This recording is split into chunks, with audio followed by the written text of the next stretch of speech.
Hola, nuevamente nos volvemos a encontrar en estas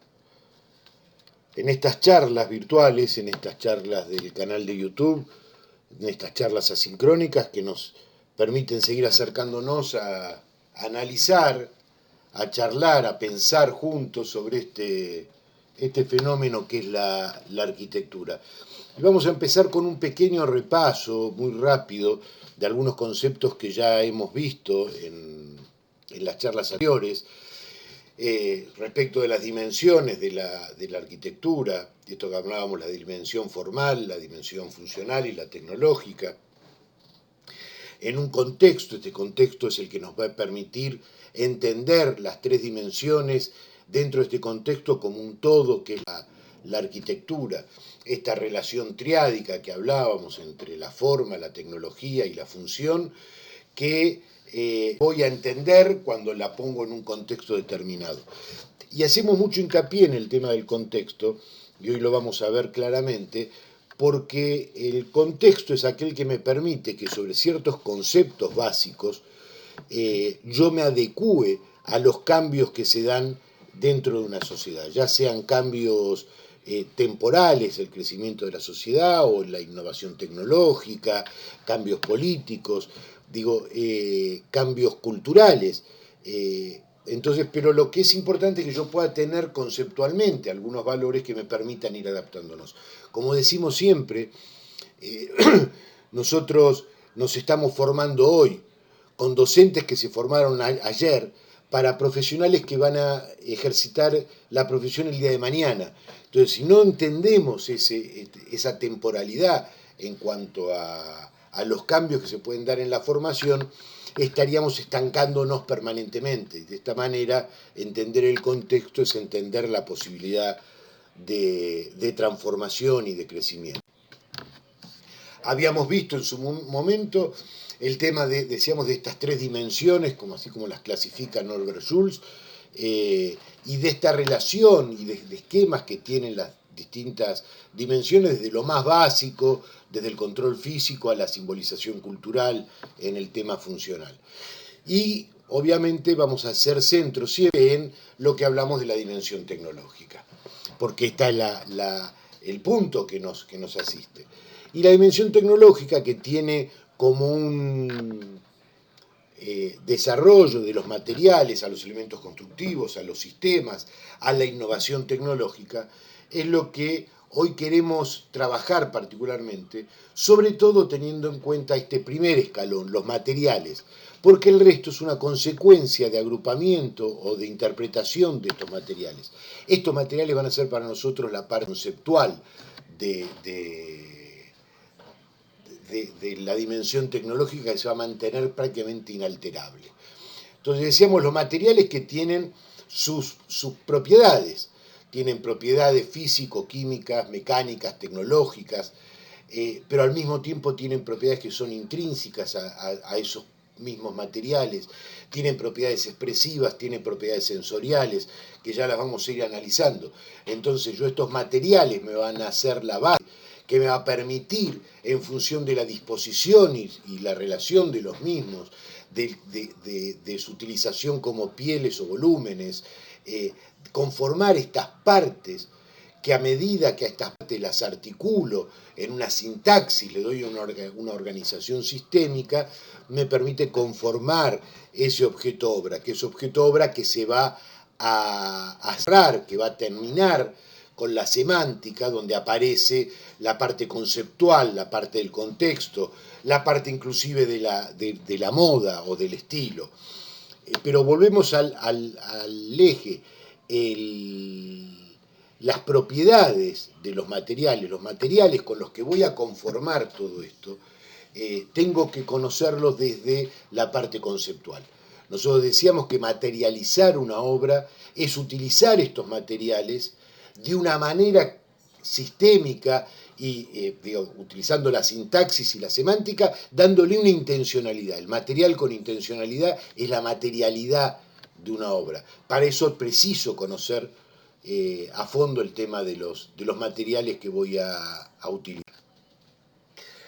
Los conceptos, como decíamos, dentro de de estas charlas van a ser invariables o van a tener muy poca variabilidad. O sea, la variabilidad que pueda haber en un cambio de conceptos es cuando existe un nuevo descubrimiento que pueda contradecir un anterior. Sin embargo, los conceptos siguen siendo siempre aquellos elementos inalterables que voy a ir utilizando para, como herramienta para producir estos conocimientos.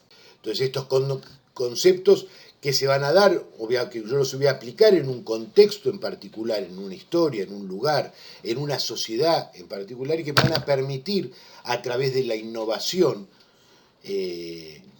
generar nuevas propuestas, nuevos elementos, que es lo que en algún momento después llamaremos la moda, y que la moda por ahí es lo que complementa de una manera coyuntural, de una manera efímera, algún incidente dentro de la arquitectura.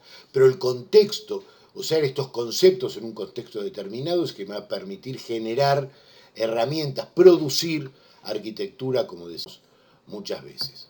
Entonces vamos a analizar primero estos conceptos para poder entenderlos, para poder comprender por qué decimos que son inalterables y que su uso me permite, su conocimiento, mejor dicho, me permita desarrollar estos sistemas que van a darle expresión, sentido, comunicación, que van a permitir que la arquitectura termine siendo un hecho construido, y un hecho construido con una intencionalidad determinada. ¿Cuáles son las propiedades que tienen los materiales? Decíamos, tienen propiedades físico-químicas, mecánicas o tecnológicas, que responden al material en sí mismo. Van a tener propiedades intrínsecas, que son aquellas que no dependen de la cantidad del material, pero que son propias de cada uno de los materiales de por sí. Y van a tener propiedades expresivas que tienen que ver con aquello que quiero mostrar, el color, la textura, la forma, el brillo. Y obviamente propiedades de tipo sensoriales, que son quizás las más subjetivas de todas las propiedades de estos materiales. Entender estas propiedades me van a permitir elegir el material y de esa manera desarrollar el sistema y de esa manera llegar a la materialidad elegida que preciso para una obra de arquitectura. De manera tal de maximizar la potencialidad de cada material, que va a responder obviamente a una lógica constructiva y que va a jugar permanentemente este material para lograr esa intencionalidad que tengo, con estos binomios, con estas duplas, con estos pares que acá aparecen descritos, la disposición y la relación, la forma en que estos materiales aparecen en la obra y cómo se relacionan entre sí. Si el material quiero que se exprese puramente o lo oculto y es un material de sostén que va a quedar tapado por otro material o por otra piel. La forma que ese material me permite lograr para generar la expresión que quiero lograr en una obra de arquitectura. Si estos materiales van a ser estancos, esto significa voy a lograr elementos que sean inalterables o que vayan modificándose a medida que los voy a utilizar, o sea, que sean variables.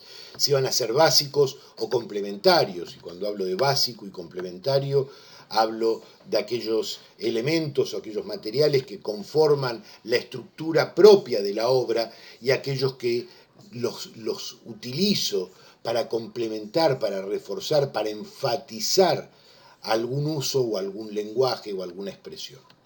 Y obviamente este último par que es fundamental, que es la tecnología y el contexto. La tecnología que tiene que responder a ese partido tecnológico que es al que yo le cargo la intencionalidad que quiero con la tecnología. Y obviamente decimos siempre, volvemos a repetir, en un contexto determinado, en un momento determinado, en un lugar determinado. Acá vemos distintas obras y cada una de estas obras va a tener esto que hablábamos de la expresión, de esta dualidad de lo que muestro y lo que oculto, y va a responder a un contexto determinado. El gótico, las pirámides en Egipto, o el momento en que apareció la Torre Eiffel como expresión de una nueva forma de construir, hasta estas últimas obras de Zaha Hadid, donde la expresión del material cobra quizás una dimensión mucho más importante, mucho más fuerte en este contexto actual. Entonces decíamos conceptos. Es importante rescatar estos conceptos, como vamos a ver después en algunas obras, porque son los que nos van a permitir generar herramientas que forman parte de este proceso proyectual, de esta elección que hago al determinar, por ejemplo, en este caso, el partido tecnológico. Decíamos distintos tipos de propiedades, físicas, químicas, mecánicas, tecnológicas. Vamos a ir analizándolas para entender de qué estoy hablando.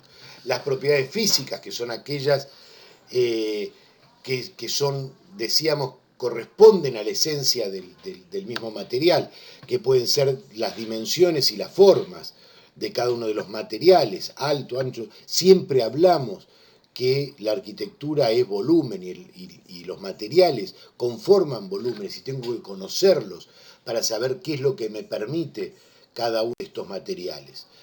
También va a ser una propiedad física del material la densidad o el peso específico, y esto va a incidir tanto en el peso total de la obra como la capacidad que tiene el material para dar respuesta a lo que preciso. El peso específico, que no es otra cosa que la relación entre la masa y el volumen del cuerpo, y que lo tengo que conocer para saber cómo lo voy a aplicar en la arquitectura.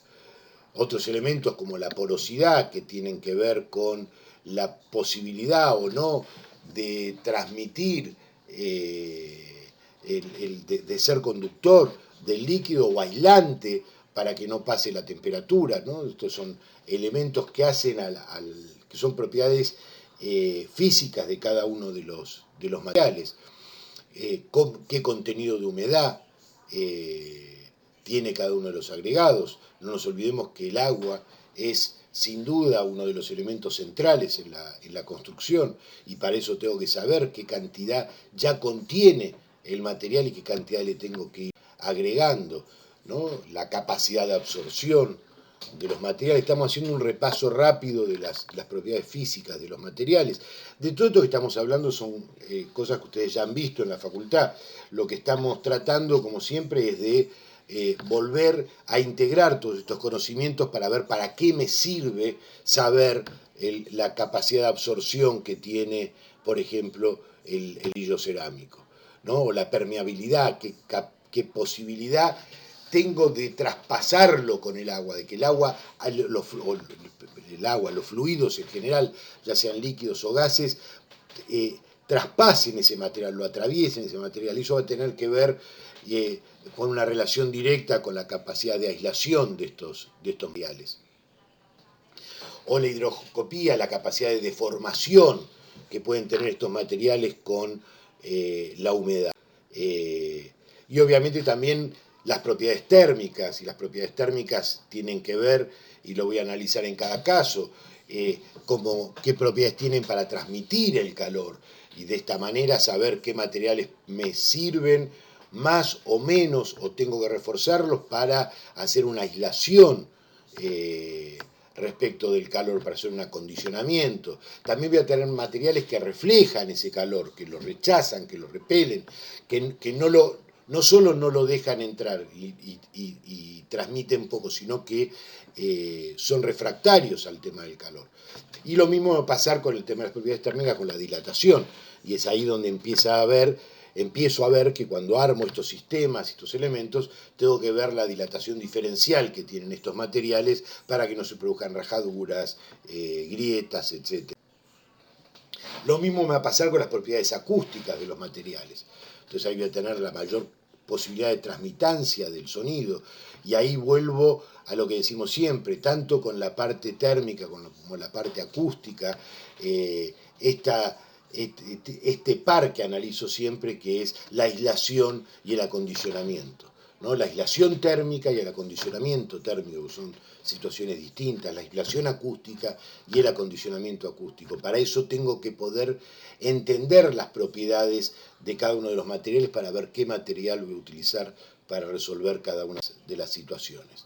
Propiedades ópticas, ¿no? La transparencia, el paso de la luz o la absorción de la luz, los efectos que estas propiedades ópticas van a generar cada uno de los materiales, las propiedades eléctricas que tienen que ver, así como hablábamos del calor, de la transmitancia de la conductividad eléctrica, o por el contrario, la resistencia a esa transmisión, aquellos que son materiales que permiten una conductividad y aquellos que son aislantes del flujo eléctrico.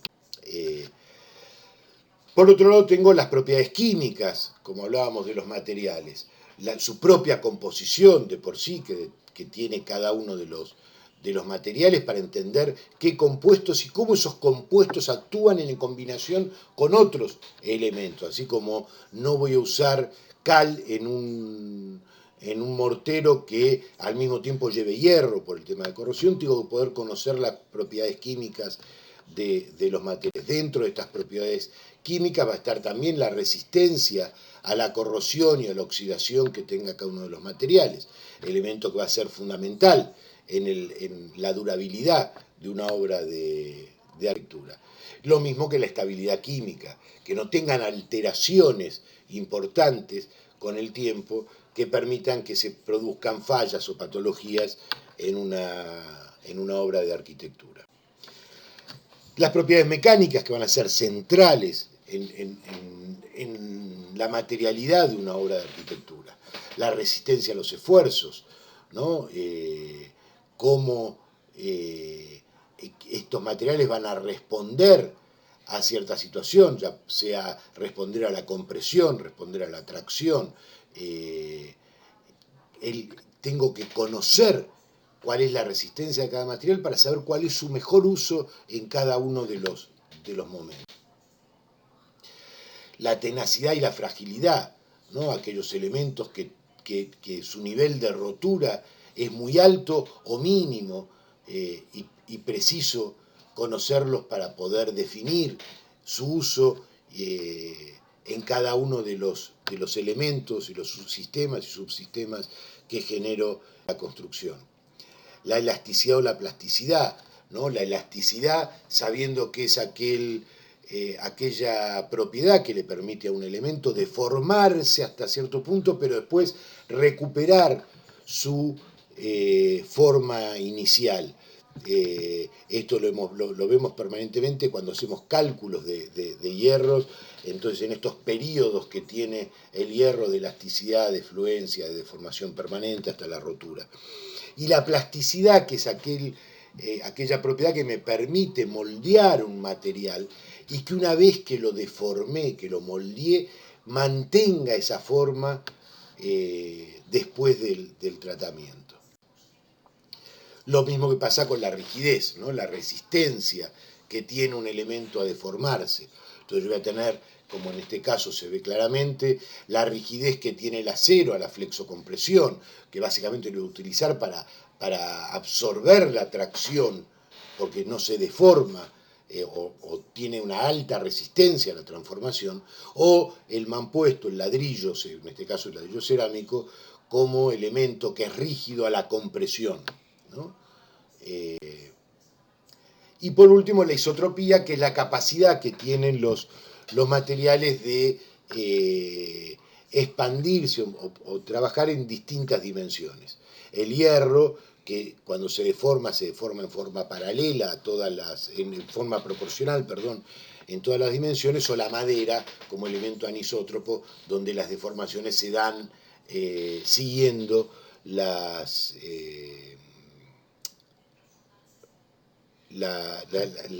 vetas, siguiendo su composición, ¿no? Después tengo por último las propiedades tecnológicas de los materiales, que son aquellos que me permiten la separación de los materiales, por sus divisiones, la agregación de materiales a través de químicos, de tipo de adhesivos, digamos, cómo se van agregando algunos materiales y la transformación propia de estos materiales que tengo en la obra. Estas son las propiedades de cada uno de los materiales. Estas propiedades, combinándolas, me van a permitir desarrollar obras donde voy a utilizar, como decíamos antes, voy a potenciar al máximo la expresión de cada uno de estos materiales. Estas propiedades, volvemos a hablar de propiedades físicas, químicas, mecánicas, empiezo a utilizarlas y a combinarlas para dar respuesta al objeto obra de arquitectura.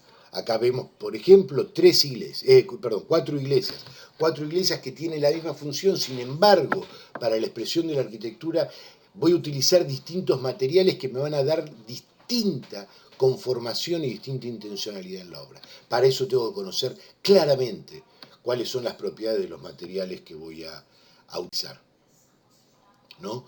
En este caso, el Palacio de Cristal en Madrid, donde puedo leer claramente el partido tecnológico y voy a ver que estos materiales que utilizo, el hierro perfilado, el acero perfilado de esta manera y el vidrio, empiezan a darle una característica. Esta toma del partido tecnológico es central y para eso tengo que conocer exactamente cuáles son las propiedades de los materiales que voy a utilizar. O en este caso, que empezamos al revés, digo, tengo una forma de una catenaria, una forma que va a trabajar centralmente a la tracción, y acá vemos cómo estas fuerzas de tracción empiezan a tensionar estos puntos de sujeción, y cuando yo a estas fuerzas las invierto, empiezo a trabajar a la compresión pura. Entonces voy a poder definir, en función de esto, con las propiedades de los materiales, y voy a decir qué material me permite desarrollar esta situación a compresión pura. Y habíamos visto que uno de los esfuerzos a la compresión, de los materiales que mejor toman la compresión, es el ladrillo, es el mampuesto. Sin embargo, a la flexocompresión que tiene que soportar estos grandes cañones, lo que mejor va a trabajar es el hierro en conjunto con el cemento, y transformo este hormigón. Y el vidrio, que es el que va a tener las propiedades que me permitan este paso de la luz hacia el interior. Entonces todo esto me permite definir cuál es el mejor material para resolver esta propuesta que tengo en la iglesia, esta iglesia de Mario González y de Raquel. O vamos a la parte conceptual, esto que aparece, el cubo de agua de Beijing, que aparece como una gran innovación, como un logro de la mayor innovación tecnológica, y que sin embargo en su conformación para armar esta estructura que va a soportar esta caja que cubre la gran piscina olímpica, se utiliza un concepto, muy antiguo, tan antiguo como que tiene casi 150 años, que es la fuerza de atracción molecular, la famosa fuerza de Van der Waals, que habrán visto en física tantas veces cuando estudiamos el tema de la capilaridad y la atracción molecular, y esto es lo que permite, lo que Van der Waals descubre en su momento, que es lo que le da la conformación y la sustancia a la espuma del jabón, ¿no? Y esta misma conformación de la espuma del jabón es la que lleva a que pueda desarrollar este elemento. Estoy trabajando con un elemento de altísima innovación tecnológica por el tipo de material que utilizo, sin embargo, ese material le da respuesta a un viejo concepto que tiene más de 150 años. O sea, acá es donde se ve claramente esta cuestión que el concepto de entender, pero mejor dicho, la situación de entender conceptualmente ciertos elementos me permite acompañar la innovación tecnológica de una manera mucho más fácil, mucho más amable y mucho más factible, mucho más cumplible. Entonces decíamos que teníamos estas propiedades de los materiales, físicos, químicas, mecánicas, tecnológicas, pero también vamos a tener aquí propiedades intrínsecas de cada material. Y hablamos de esas propiedades que hacen que yo defina o entienda un material más allá de la cantidad de material. que son aquellas cosas como la opacidad, la uniformidad, la maleabilidad, la durabilidad, que hacen que cada material sea uno e irrepetible, que entonces pueda utilizarlo de una manera determinada a cada una de las obras, ¿no? Por ejemplo, acá tenemos un ejemplo de distintos usos del hormigón, y yo puedo ir desde el hormigón con fibra, ese hormigón transparente, a aquel hormigón de la opacidad que utiliza Clorindo en la Biblioteca Nacional, que son las imágenes de arriba, o puedo ese hormigón expresarlo de tal manera que me genere un cubo muy puro, muy limpio, como en la iglesia inferior de Tadao Ando, o en Ronjam utilizar al máximo la plasticidad de este hormigón. Estas son propiedades intrínsecas de este material del hormigón. ¿Cómo van a ser propiedades intrínsecas, por ejemplo, del vidrio, esta cuestión de la opacidad o la transparencia o la semitransparencia o la posibilidad de hacer de un material, explotar al máximo estas propiedades que tiene y que le permiten generar este tipo de expresiones. Por eso, las otras propiedades que voy a tener van a ser las expresivas del material. O sea, conociendo las propiedades físicas, químicas, mecánicas del material, conociendo las propiedades intrínsecas del material, voy a caer en las propiedades expresivas. Son aquellas que expresan la emoción, que dan una cuestión sintomática, lo que hablábamos de la expresión de deseos, de la expresión de estados de ánimos, de la intencionalidad que le voy a dar a la lectura. Y obviamente son elementos que aparecen como la textura, como el color, como que me permiten utilizar esos elementos dándole al objeto obra la expresión que quiero que tenga. La intencionalidad, que expresan esta intencionalidad, que la tengo en Salmona con el ladrillo y utilizo ese elemento ladrillo para expresar la arquitectura, o la tengo en Clorindo Testa con el Banco de Londres, utilizando la maleabilidad del hormigón de una manera escultórica, de una manera fantástica, para lograr esa expresión, pero que al mismo tiempo pueden empezar a significar cosas tan importantes como esta ampliación del Museo del Louvre en la parte superior, o lo que quiso expresar el edificio Somisa, un edificio hecho de acero para una fábrica de acero.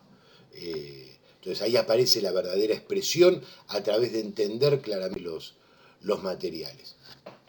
Y por último, aquellas propiedades sensoriales, que son aquellas que hacen que yo diga que me siento cómodo, que me contiene, que tiene un espacio, tiene calidez, que un espacio fluye, que un espacio me contiene de cierta manera. Y ya lo decía Tadao Ando decía que no creía que la arquitectura se tenga que hablar demasiado. La arquitectura está guiada por la luz y por el viento. La arquitectura tiene que hablar por sí misma, pero iba más allá y decía que la arquitectura es el resultado del encuentro entre el razonamiento lógico, que tiene que ver con el pensamiento y el conocimiento de conceptos que, analizados críticamente, me permiten la creación. La creación que me permite este razonamiento lógico va a ser a través del uso de los sentidos. Entonces, las propiedades sensoriales de los materiales son aquellas que van a permitir, como en el caso de la iglesia que veíamos hace un ratito, de Tadao Ando, de generar este ambiente, esta cuestión donde el material se expresa brutalmente, claramente, pero que me genera esta cuestión sensorial, que el piso de madera me da cierta calidez, que el hormigón me da cierta seguridad y al mismo tiempo me permite la entrada de luz armando este espacio cargado de arquitectura, ¿no? O la calidez que le da la madera en el Exeter de Louis Kahn, llevándome a sentirme cobijado en una estructura que podría ser fría, la estructura de hormigón, ¿no? O a la izquierda el uso de los materiales para generar esas sensaciones al percibir la obra de arquitectura de Luis Barragán en la Casa Gilardi en México. Así que bueno, este fue un repaso muy rápido para que entendamos esta cuestión del concepto y los materiales, y simplemente es un aporte, es una puerta más para generar los debates, generar las discusiones, generar eso que planteamos siempre, que es el pensamiento reflexivo, crítico y autónomo que tenemos que tener, y que a partir de todas esas autonomías, como decíamos en algún momento, a partir de esa gran masa de individuos que somos en la facultad, y este intercambio nos permita generar conocimientos para formarnos cada vez como mejores profesionales, más y mejores aprendedores de este oficio que es la arquitectura, para que nos permita ser conscientes de la responsabilidad social que tenemos como arquitectos, y aparte nos permita formarnos como personas. No hay un buen profesional si no hay una buena persona detrás de eso. Bueno, muchas gracias y nos vemos en la próxima charla.